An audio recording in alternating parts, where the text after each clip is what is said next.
Good morning, students. How is everyone? So, I am again with you with a new chapter on grammar, and the topic today is verbs. Let's define the verb first. You have been defining verb right from your class second. It's not a new thing, and yet I'm asking you to define the verb once again.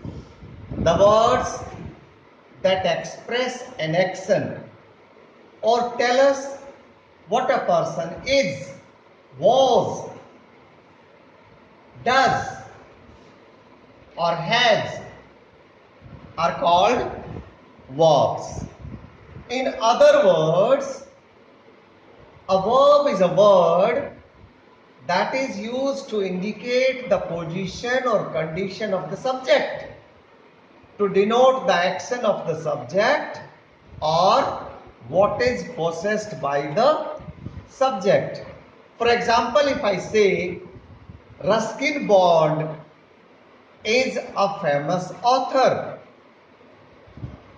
Is. He has a house in Missouri. What he possesses. He has written many stories. What he has done. So all these words are verbs. The words indicating the subject's position, condition, or action. All those words are verbs. Look at these sentences. Look at them very carefully. I found the dog. She gave the bag to me. The girl smiled. The aircraft has landed. The sun shone brightly. The day is windy. In the first sentence, I found the bag. This is the verb and this is the object. So this verb requires object. She gave the bag to me. This is the verb. This and this are the objects. Now this verb also requires objects, and in fact there are two objects here, the direct object and the indirect object. So we see some verbs requiring objects, and we even see the verbs which require objects, some of them have two objects. Such verbs which require objects are transitive verbs, and even transitive verbs which have two objects are ditransitive. These are ditransitive verbs, whereas this one is a monotransitive verb. The girl smiled. The girl smiled does not require object at all. The aircraft has landed does not require object. So these verbs are intransitive verbs. The sun shone brightly. Here, the verb does not require object, but it requires a word or a group of words.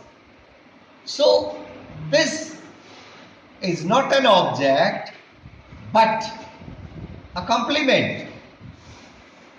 The day is windy. Again, Priyanka sings melodiously. Sings. This verb again does not require object, but it requires a complement. So there are verbs which require object. There are verbs which do not require object, and there are verbs which do not require object, but they require a word or a group of words. In that way, we can put verbs in three categories, and those three categories are intransitive verbs, transitive verbs, and verbs of incomplete predication. Verbs of incomplete predication. Then again, the transitive verbs may be monotransitive or ditransitive. This, having seen about the verbs, see, sometimes verbs we see them as strong verbs or weak verbs. There are verbs which require D, ED, T to form past or past participle forms. And there are verbs which do not have D, ED, T or EN at their end, but their past or past participle forms are changed by changing vowels. Talking about main verbs, or you may say principal verbs, and auxiliary verbs or helping verbs. We all know that main verbs are the verbs which execute the function of a finite verb, and whereas the auxiliaries help them, as the name suggests, they are the helping verbs. If I say she is singing, she is singing a song, so this is the helping verb or auxiliary, and this is the main verb. All the forms of be, have or do. When I say all the forms of be, that means be, was, been, is, am, are, all those are auxiliaries. Has, have, had, do, does, did, all those are auxiliaries. They are the helping verbs. Linking verbs. Sometimes there are verbs which do not denote an action, but they just link the subject and the predicate. So those verbs are called linking verbs. Now we can also classify verbs as finite verbs and non-finite verbs. Finite verbs change according to the tense, number or person, and non-finite verbs, a non-finite verb does not change according to tense, number or person. Look at these sentences. Look at them. Surbi goes to school every day. Surbi goes to school every day. Next. Surbi went to school every day. The verb changes. The verb has changed according to the tense. They go to school every day. She is going. Surbi goes, they go. The verb has again changed according to the number of the subject. Singular, goes. Plural, go. In past tense, it became went. She is going. They are going. So again verb is changing according to the number. Therefore, all these verbs are finite verbs because they change according to tense, number or person. Now look at these sentences. Aditya likes painting. Aditya, they like painting. Painting has not changed. With singular, painting. With plural, painting. Aditya was painting. So, it has not changed.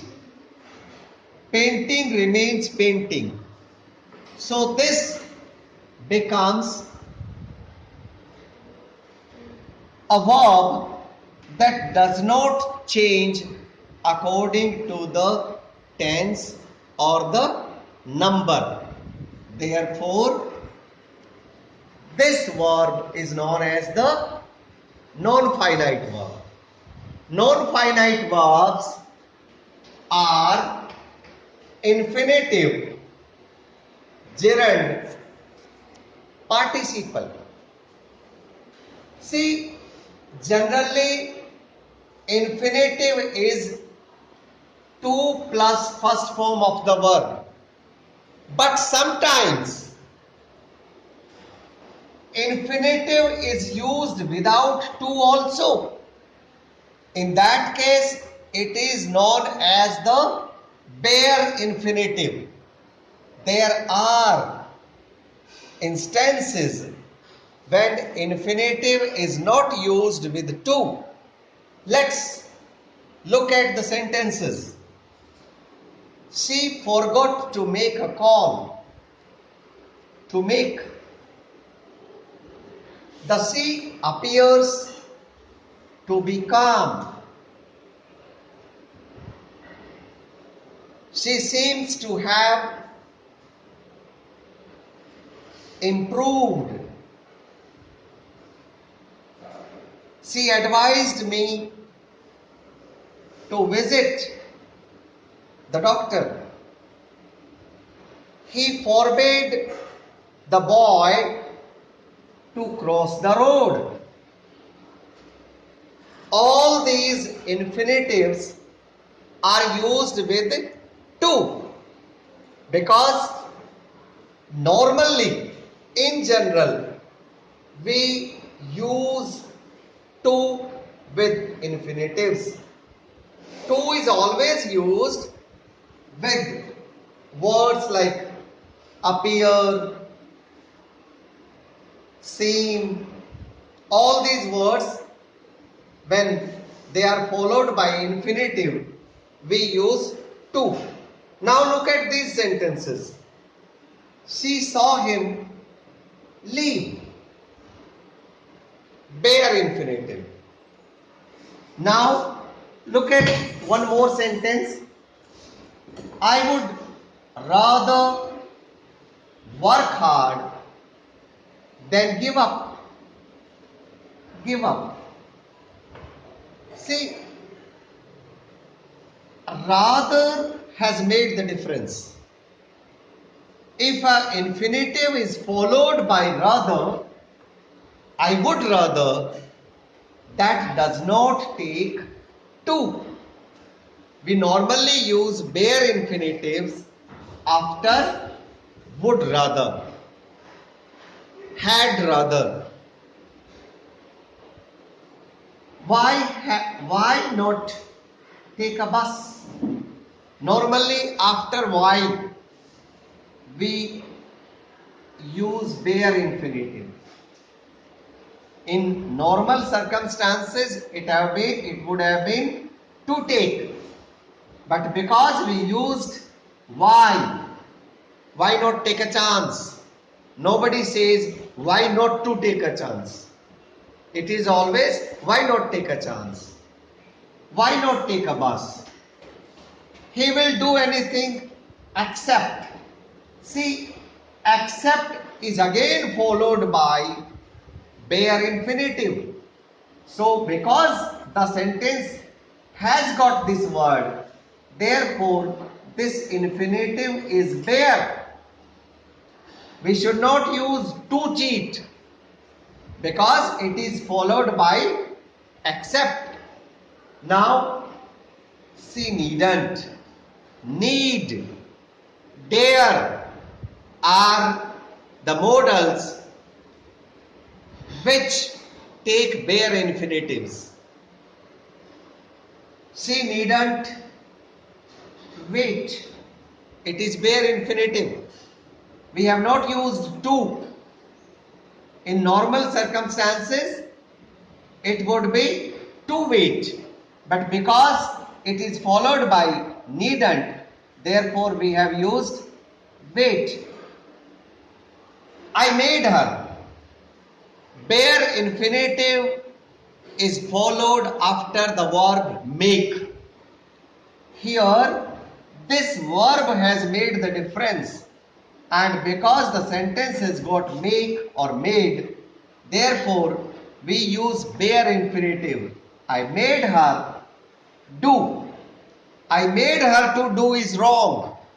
It is wrong to say I made her to do.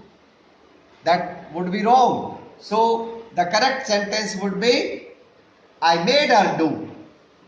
Bare infinitive.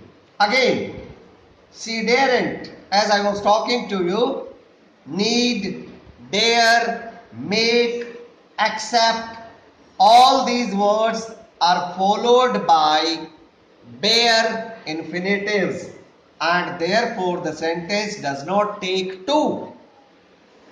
She doesn't use my geometry box. She daren't use my geometry box. She daren't to use would be wrong. So it has to be she daren't use. How dare you touch my book? We cannot say how dare you to touch. Again, let's have a look on the gerund. See, we have already talked about the three kinds of the non-finite verbs. We have finished with infinitive. Let's take up gerund. When we talk about gerund, the verb ends in ing and functions like a noun. Gerund is normally the first form of the verb, ends with ing, and it functions like a noun. Look at the sentences. Smiling relaxes the muscles of the face. So it works like a noun. It works as a subject. Again, jogging is a good exercise. Jogging again works like a noun. It works as a subject. Look at this sentence. They like jogging. What is liked by them? Jogging. So jogging is the subject, and it works like a noun because noun functions like a subject or an object. So in this case, it is an object. So again, it is gerund. Sometimes students get confused between present participle and gerund. You will have to be very careful that gerund functions like a noun, whereas present participle functions like an adjective. This is the basic difference. Let's talk about the participles. Participles are of three kinds: present participle, past participle, perfect participle. Present participle, ing form of the verb as an adjective. Past participle, verbs ending with ed, d, en, t or n used as adjective. And perfect participle having plus third form in active voice and having been plus third form in passive voice used as adjective. If you can by heart these, it will be very easy for you. Look at these sentences. Smiling children look cheerful. See, smiling, we have used this word here as well as here. But the basic difference is here smiling performs as the noun, whereas here it precedes the noun, children. Children is the noun and smiling precedes the noun. Therefore, it functions like an adjective. And this is the difference between present participle and gerund. Here smiling is gerund and here smiling is present participle. So smiling children look cheerful. The twinkling stars. The twinkling stars. Sorry, I forgot to write stars. The twinkling stars were clearly visible. Twinkling is the adjective for stars. The skilled craftsman, see ed form used as adjective. So the first two are present participle and this is past participle. The skilled craftsmen were present at the venue. The doctor was looking after the wounded boy. Wounded is the past participle. Having won the match, having won. Perfect participle. Having won the match, the team went on a holiday. Having finished grammar, having finished. So it is again perfect participle. Having finished grammar lecture, the teacher went home. Being a hard-working student. Being a hard-working student, Vishesh performs well in all the examinations. This functions like an adjective. Then again, feeling thrilled. Feeling thrilled. Shubh began to jump. Having boarded the train. Having boarded the train, people settled down. And having been, this is the passive form of perfect participle. Having been rebuked by the master, the servant refused to work with him. So, we have talked about the chapter, the verbs, specifically the non-finite verbs. I hope I have made very clear to you.